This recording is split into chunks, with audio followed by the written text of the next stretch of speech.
Hi again guys, so we are going to be talking about how to get better photos in low light situations. Now with concert photography specifically, and even if you're working out, say shooting landscape photos in the evening, anything like that, you'll go for so in terms of your kit, what you really need is a lens which is going to support low light photography.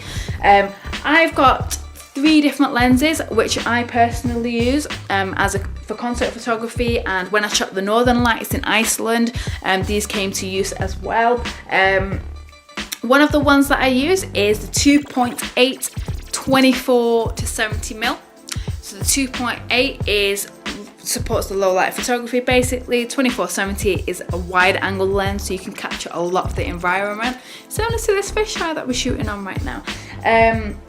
The second one is the 50mm 1.4, which is a Canon fit. That is a fixed lens, so this is great if you're going to get close to your subject and you're able to get right in front of the lens like this close and get those shots. It's great for low light photography because it doesn't capture as much as the environment depending on your subject, but the 1.4 gets some beautiful crisp low light images which are just absolutely stunning when you use the lens right. And the other one is the 70 to 200, which is a long lens, and that's a 2.8 Canon fit also, and that is amazing for if you're shooting say at a festival or at a arena or a stadium. You need that depth and that distance to zoom in on your subjects on stage, for example, or if you're shooting a wedding.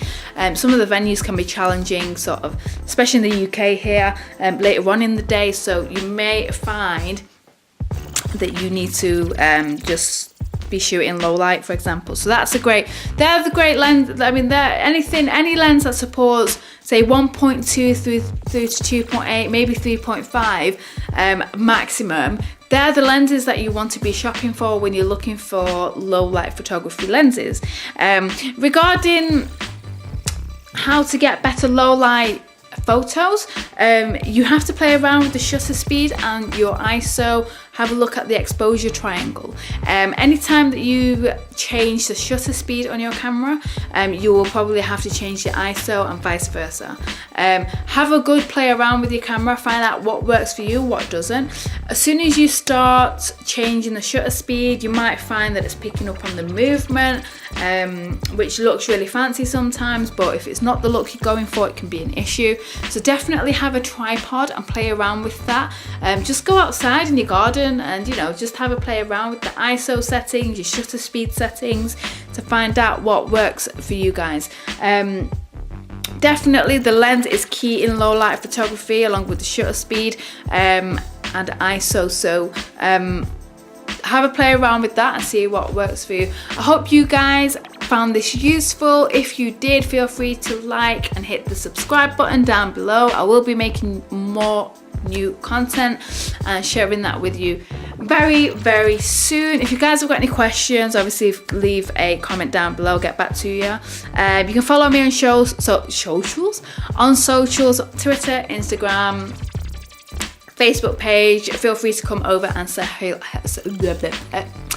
rewind, say hello. It would be great to hear from you guys, but for now I'm gonna go. Bye.